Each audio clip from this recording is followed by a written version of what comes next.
हे winners, आज के video के बाद आप मुझे जादू की जप्फी देने वाले हो।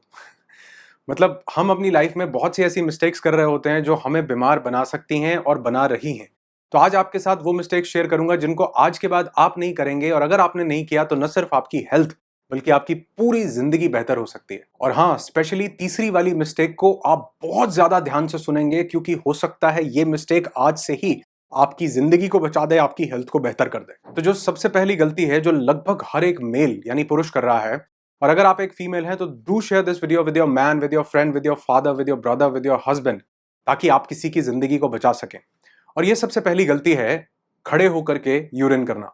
आज मेल्स में urinary tract, bladder problems, bladder stones, prostate enlargement, UTI, prostate cancer और किडनी प्रॉब्लम्स इतनी ज्यादा बढ़ गई हैं जो पहले कभी भी नहीं थी। और आयुर्वेदिक टीचिंग्स के अकॉर्डिंगली इन सब के बढ़ने का कारण है हमारा खड़े होकर के यूरिन करना। और इन आयुर्वेदिक टीचिंग्स को और सिटिंग यूरिनरी पोजीशन को आज मेडिकल साइंस भी वैलिडेट कर रहा है। और बैठकर और खड़े होकर के यूरिन करने को लेकर के पूरी दुनिया में एक मेटा एनालिसिस किया गया, जिसमें 11 स्टडीज परफॉर्म की गई 1999 से 2012 के बीच में। और इसके आंकड़े चौंका देने वाले थे। उन्होंने देखा कि जो लोग बैठ करके यूरिन पास करते हैं उनके अंदर पोस्ट वॉइड रेजिडुअल वॉल्यूम, यानी कि अंदर जो ब्लैडर के अंदर जो यूरिन बच जाता है वो बहुत ही ना के बराबर था। ब्लैडर कंप्लीटली एम्प्टी हो रहा था एज कंपेयर टू वो लोग जो खड़े होकर के यूरिन पास कर रहे थे। और ऐसा देखा गया कि बैठकर स्क्वाटिंग पोजीशन में यूरिन करने से वो जो लोअर एब्डोमेन मसल्स थे वो ज्यादा रिलैक्स्ड होते थे ब्लैडर को एम्प्टी करने के लिए। और रिसर्च में देखा गया कि अगर यही ब्लैडर पूरी तरह से एम्प्टी ना हो, जिसको यूरिनरी रिटेंशन बोलते हैं, तो वो यूरिन जो अंदर रह जाता है ब्लैडर के अंदर, वो ब्लैडर पूरी तरह से एम्प्टी नहीं हो रहा, तो वो कहीं ना कहीं हमारी किडनीज के ऊपर प्रेशर डाल रहा है, जिससे किडनीज का इन्फेक्शन, किडनीज में स्टोन और किडनी फेलियर तक की प्रॉब्लम भी आ सकती है। और एक्सपर्ट्स ये कहते हैं कि जो हमारा यूरिन है वो हमारी बॉडी में जो वाटर होता है उसमें जब हमारी किडनीज जो प्यूरिफिकेशन का काम कर रही हैं, हमारे ब्लड से वेस्ट निकाल करके वो उस वाटर में मिक्स करके वो हमारी बॉडी से बाहर निकाल देती हैं। और उनमें से एक वेस्ट प्रोडक्ट होता है यूरिया। और अगर हमारी बॉडी में ये यूरिन का कुछ पार्ट रह जाता है ब्लैडर के अंदर, तो वो जो यूरिया इकट्ठा होना शुरू करता है वो साथ में जुड़ करके उसके क्रिस्टल्स फॉर्म होने शुरू हो जाते हैं। और यही क्रिस्टल्स ओवर द टाइम इकट्ठे होकर के ब्लैडर के स्टोन के रूप में सामने आते हैं। और रिसर्च में ये देखा गया कि यही जो स्टैंडिंग पोजीशन से यूरिन करना है, यही चीज आज बहुत से लोगों में सेक्सुअल लाइफ उनकी डिस्टर्ब करने का सबसे बड़ा कारण है। जो ईडी की प्रॉब्लम इतनी ज्यादा बढ़ती जा रही है उसका सबसे बड़ा कारण भी यही है। तो ये सब मैंने आपको इसलिए बताया ताकि आप ये समझ पाएं कि न सिर्फ हमारा आयुर्वेद बल्कि हमारी मॉडर्न साइंस भी ये रिकमेंड करती है कि कभी भी हमको स्टैंडिंग पोजीशन में यूरिन नहीं पास करना चाहिए। अगर बहुत ज्यादा इमरजेंसी हो तो ही आप इसको ऐसा करें, और मोस्ट ऑफ द टाइम्स जब आप घर पर या ऑफिस पर होते हैं तो सिटिंग पोजीशन में ही उस यूरिन को पास करें। इनफैक्ट आज तो स्टडीज ये भी बता रही हैं कि वो इंडियन टॉयलेट जिसको असभ्य बता दिया गया था अंग्रेजों के द्वारा और वेस्टर्न टॉयलेट को यहां पर इंट्रोड्यूस कर दिया गया था, बताया जाता है कि उससे भी हमारे बॉडी का वो जो इंटरनल ऑर्गन जो यूरिन और स्टूल पास करने के लिए बना है, उनकी शेप के लिए वो बिल्कुल भी सही नहीं है। वो तब अपनी एग्जैक्ट शेप में आ पाते हैं जब हम बिल्कुल जमीन पर बैठ करके स्क्वाटिंग पोजीशन में यूरिन और स्टूल पास करते हैं, जिससे हमारी ब्लैडर और हमारा जो वेस्ट मटेरियल है बॉडी से निकलने का वो बहुत इजीली पास आउट हो जाता है। तो इस इंफॉर्मेशन को अपने तक नहीं रखना, हर एक लव्ड वन के साथ शेयर कीजिए, क्योंकि आज ये जो प्रोस्टेट की प्रॉब्लम्स इतनी बढ़ रही है, प्रोस्टेट कैंसर बहुत बढ़ रहा है।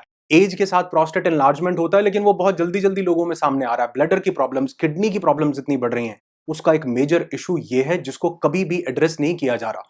और बैठ करके यूरिन करने को असभ्य बता दिया जाता है, जिससे कि लोग, आज हम भी उस मॉडर्नाइजेशन के चक्कर में हम भी उस चीज को भूल गए हैं कि हमारे एंसेस्टर्स सदियों से इस सिटिंग पोजीशन में खाना और खाने को निकालने की प्रक्रिया को करते आए थे। और छोटे मोटे कुछ और बेनिफिट्स भी मिलते हैं, जैसे कि आप कहीं निशाना साधना नहीं पड़ता, उससे कोई अनहाइजीनिक एक्टिविटी यानी कि वो यूरिन कहीं स्पिल होकर के कोई, क्योंकि अगर वो स्पिल होता है तो वो बैक्टीरियल इन्फेक्शंस जगह जगह पर क्रिएट कर सकता है, बैड बैक्टीरियाज क्रिएट कर सकता है, बैड ऑडर स्मेल क्रिएट कर सकता है, जो कि बाकी फैमिली मेंबर्स या लोगों के लिए भी एक अनहाइजीनिक चीज हो सकती है। और हाँ, लास्ट में एक और जरूरी बात आपको बता दूं कि यूरिन पास करने के साथ कुछ ये चीजें आपको बिल्कुल नहीं करनी चाहिए। जैसे कभी भी नोज ब्लो नहीं करना चाहिए यूरिन करते हुए, जैसे कभी भी छींकना नहीं चाहिए यूरिन पास करते हुए, बात नहीं करनी चाहिए यूरिन पास करते हुए, और लास्ट, कभी भी यूरिन पास करते हुए बॉडी की ज्यादा मूवमेंट को नहीं करना चाहिए। अकॉर्डिंग टू आयुर्वेदा हमारी बॉडी में 5 तरह की वायु होती है: प्राण, समान, उदान, अपान, व्यान। तो जब भी हम यूरिन पास करते हैं तो हमारी अपान वायु स्टिमुलेट होती है। वो स्टिमुलेट होने से हमारी बॉडी के अंदर की पूरी वायु का सिस्टम जो है फ्लो में आ जाता है। तो अगर हम मूवमेंट करते हैं तो हम उस फ्लो को डिस्टर्ब करते हैं।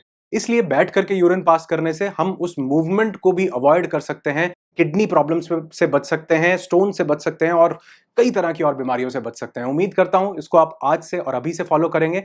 और मैंने बोला कि जहां पर पॉसिबल ना हो वहां पर आप इसको जरूर खड़े होकर के कीजिए, लेकिन जहां पर पॉसिबल है आपके घर में, आपके ऑफिस में, या जहां पर भी सिटिंग टॉयलेट सीट, और स्पेशली अगर इंडियन सीट मिल जाए, इसको बैठ करके करो। आप अपनी जिंदगी में, सेहत में बहुत ज्यादा इंप्रूवमेंट देखोगे। पॉइंट थोड़ा अनयूजुअल है लेकिन हर इंसान तक पहुंचेगा, तो लोगों की जिंदगी, लोगों की लाइफ, लोगों की हेल्थ बहुत ज्यादा बेहतर होगी। और हाँ, ये वीडियो अगर आपको आपकी हेल्थ के लिए एक वरदान लगे तो आपने मुझे ये कमेंट करके जरूर बताना है कि क्या ऐसी और मिस्टेक्स मैं आप लोगों के साथ शेयर करूं, क्योंकि बहुत सी ऐसी चीजें हैं जो हमारे एंशिएंट सिस्टम में, हमारा आयुर्वेदा, हमारी चरक संहिता, हमारे बहुत पुराने लोग, एंसेस्टर्स बताते थे, जो आज हम लोग खो चुके हैं, जिस वजह से हम अपनी हेल्थ को भी खो रहे हैं। तो अगर आप चाहते हैं कि ऐसी और मिस्टेक्स आपके साथ शेयर करूं, मुझे कमेंट करके जरूर बताइएगा। ऐसे और बहुत सारे वीडियोस, पूरी एक सीरीज आप लोगों के लिए बनाऊंगा जो हमारी न सिर्फ हेल्थ को बल्कि हमारी जिंदगी को बेहतर कर सके। दूसरी गलती हम में से बहुत ज्यादा लोग, या यूं कहूं कि 99.9% लोग कर रहे हैं, और इस छोटी सी गलती को इंप्रूव करने से न सिर्फ आपकी हेल्थ बेहतर होती है, बहुत सी बीमारियां खत्म होती हैं, बल्कि उसके साथ साथ आपका फोकस, आपका अटेंशन, आपकी अवेयरनेस बढ़ती है, आपके स्ट्रेस लेवल्स बहुत ज्यादा कम हो जाते हैं, डिप्रेशन, एंग्जाइटी धीरे धीरे खत्म होने लगता है, सिर्फ एक चीज से, ये है डीप ब्रीदिंग। लेकिन हम में से अधिकतर लोग, ज्यादातर लोग शैलो ब्रीदिंग कर रहे हैं। इस पर मैंने एक कंप्लीट वीडियो आप सब लोगों के लिए बनाया था। शैलो ब्रीदिंग, हमारे यहां से छोटी ब्रीदिंग, सांस यहां से चली जाती है, बेसिकली वो हमारे डायफ्राम में जा रही है, लेकिन वो इतनी छोटी है कि हमारी बॉडी को जो ऑक्सीजन ऑप्टिमम लेवल पर चाहिए, वो ऑक्सीजन उसको नहीं दे पा रही है। और अगर वो ऑप्टिमम लेवल पर ऑक्सीजन नहीं मिलती तो हमारी बॉडी का सबसे ज्यादा ऑक्सीजन हमारा ब्रेन कंज्यूम करता है, और वो पूरी की पूरी ऑक्सीजन जो है वो हमारे ब्रेन तक ना पहुंच पाने के कारण हम बहुत सी एक्टिविटीज को परफॉर्म नहीं कर पा रहे हैं। लोग कह रहे हैं हमारा फोकस नहीं बढ़ रहा, हम थक जल्दी रहे हैं, हमको लेथार्जी बहुत जल्दी आ रही है, हमको कई तरह के मेंटल इश्यूज आ रहे हैं, स्ट्रेस खत्म नहीं हो रहा। वो सिर्फ इसलिए हो रहा है कि आपकी बॉडी के अंदर हाइपर ऑक्सीजनेटिव एनवायरनमेंट नहीं है, क्योंकि इस स्लो ब्रीदिंग से आपके डायाफ्राम तक वो जो ऑक्सीजन का फ्लो है वो पहुंचता है, और डायाफ्राम एक्सपैंड होने से आपका वही ऑक्सीजन का फ्लो आपके ब्लड में अच्छे से मिक्सअप होकर आपके पूरे बॉडी के हर एक पार्ट तक जा पाता है। अगर बॉडी के किसी ऑर्गन में कोई डिजीज भी है, कोई दिक्कत भी आ रही है, तो भी वहां पर अगर हाइपर ऑक्सीजनेटिव एनवायरनमेंट उस पार्ट को मिले तो वो धीरे धीरे ठीक होने लगता है, क्योंकि ऑक्सीजन सिर्फ ही ऑक्सीजन नहीं है, बल्कि ये प्राण वायु है जो आपकी प्राण शक्ति को भी बढ़ाती है। इसकी एक छोटी सी प्रैक्टिस, और इसके लिए आपका एक भी रुपया नहीं लगेगा, 10 मिनट भी नहीं लगेंगे। अगर आप कोशिश करें इसको 30 सेकंड या 1 मिनट से शुरू करके, तो अमेजिंग चमत्कार आप अपनी जिंदगी में देख सकते हैं। और ऐसा भी कहा जाता है कि हमको जिंदगी नहीं मिली, हमको जीने के लिए साल नहीं मिले, बल्कि सांसें मिली हैं। तो अगर हम अपनी सांसों को गहरा करते हैं, अगर हम 1 मिनट के अंदर कम से कम सांसें लेने की कोशिश करते हैं, कॉन्शियसली इस प्रक्रिया को करते हैं, और धीरे धीरे ये हमारे सबकॉन्शियस माइंड में अगर बैठ जाए, तो आप देखेंगे कि न सिर्फ हमारी उम्र लंबी होगी, बल्कि हमारी एजिंग का प्रोसेस भी रुक जाएगा। इस डीप ब्रीदिंग से चेहरे की चमक बढ़ती है, जो एजिंग, जो सेल बहुत जल्दी हमारे जो है डिप्लीट हो रहे हैं, उनके डिप्लीट होने की जो स्पीड है वो बहुत ज्यादा कम हो जाती है। तो क्या मैं उम्मीद कर सकता हूं कि आप अभी से इसको फॉलो करना शुरू करेंगे? अगर करेंगे तो मुझे कमेंट करके जरूर बताइए, और लोगों के साथ भी ये चीजें शेयर कीजिए, जो हमारी एंशिएंट विजडम है, जो कहीं ना कहीं हमारी हेल्थ के लिए, हमारी जिंदगी के लिए एक बहुत बड़ी प्राणदायक शक्ति के रूप में सामने आ सकती है, अगर हमने इन सब चीजों को ढंग से, तरीके से फॉलो किया तो। अब तीसरी वो गलती जो ज्यादातर लोग कर रहे हैं, और इसी गलती की वजह से वो बहुत सी बीमारियों को अपनी जिंदगी में इनवाइट कर रहे हैं। जब भी हम रात को सोते हैं तो सोने के लिए हम 3 तरह की पोजीशंस ले सकते हैं। पहली, साइड पर, लेफ्ट करवट लेकर या राइट करवट लेकर। दूसरी है अपने पीठ के बल, यानी सीधे लेटकर सोना। और तीसरी है उल्टे होकर, यानी अपनी चेस्ट और पेट के बल सोना। अब इसमें जो हमारी सबसे बेहतरीन पोजीशन है, जो हमको हजारों बीमारियों से बचा सकती है, हमारी बॉडी को हेल्दी कर सकती है, वो पोजीशन है लेफ्ट साइड पर करवट लेकर के सोना। हाँ, मैं मानता हूं कि हम रात में सोने के बाद बहुत सी बार अपनी करवट को बदलते रहते हैं, लेकिन कोशिश कीजिए जब आप सोने के लिए जाएं तो सबसे पहले लेफ्ट साइड पर करवट लेकर के सोएं। अगर आपको कोई क्रॉनिक हार्ट इशू है तो ही आप इस पोजीशन को अवॉइड कर सकते हैं, अदरवाइज 99% लोगों को लेफ्ट करवट लेकर के ही सोना चाहिए। और इसके कुछ साइंटिफिक रीजंस आपको बताता हूं कि ऐसा क्यों करना है। अब देखो, हम जब खाना खाते हैं मुंह से, तो वो हमारी फूड पाइप से होकर के हमारे पेट में जाता है। हमारे पेट और फूड पाइप के बीच में एक वाल्व लगा होता है, ताकि पेट से कुछ भी वापस ना आए। और क्या आप जानते हैं, जो हमारा स्टमक है, हमारा पेट है, ये हमारी बॉडी के लेफ्ट साइड पर होता है। तो जब भी हम लेफ्ट साइड की करवट को लेकर के सोते हैं तो हमारा खाना उस पेट में लेफ्ट साइड में ग्रेविटी होने के कारण नीचे रहता है, जिस वजह से वो हमारी फूड पाइप में नहीं आता। और अगर हम राइट साइड की करवट को लेकर के सोते हैं तो इस खाने को पचाने के लिए जो सबसे पहली चीज हमारा पेट रिलीज करता है वो है हाइड्रोक्लोरिक एसिड, जिसका नेचर एसिडिक होता है। एसिडिक होने के कारण ये वॉल्व्स में जाकर या किसी भी बॉडी ऑर्गन के साथ अगर टच होता है, कनेक्ट होता है, तो उसको डैमेज करता है। न सिर्फ डैमेज करता है बल्कि अल्सर, एसिडिटी उसका सबसे पहला सिम्टम हो सकता है, हाइपर एसिडिटी हो सकता है, गैस्ट्रिक प्रॉब्लम्स हो सकता है। ये हाइड्रोक्लोरिक एसिड क्रिएट करता है। अब आप कहोगे कि अगर ये हाइड्रोक्लोरिक एसिड क्रिएट करता है तो ये हमारे पेट में रिलीज होता है, तो पेट में भी तो ये यही करता होगा? जी नहीं। हमारी बॉडी बहुत इंटेलिजेंट है। हमारी बॉडी ये हाइड्रोक्लोरिक एसिड रिलीज करने के साथ दो चीजें और रिलीज करती है, जिसमें सबसे पहला है पेप्सिन और दूसरा है म्यूकस।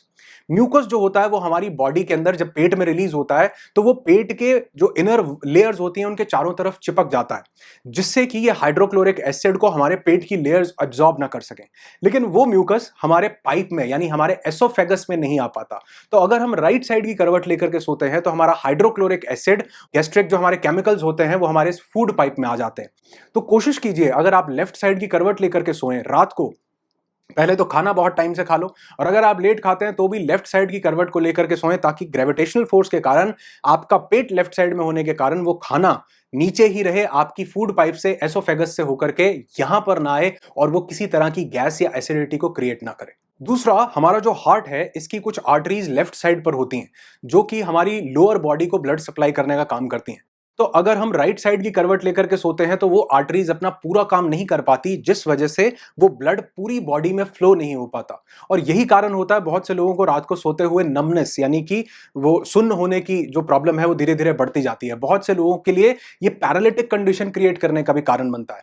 इसलिए अगर आप लेफ्ट साइड की करवट लेकर के सोते हैं तो ये ब्लड आपकी लोअर बॉडी तक इजीली फ्लो होता है, तो आप अपने दिल का काम आसान कर रहे हो। और तीसरी और सबसे बड़ी चीज, हमारे लिम्फेटिक सिस्टम का एक सबसे इंपॉर्टेंट पार्ट होता है जिसको बोला जाता है स्प्लीन।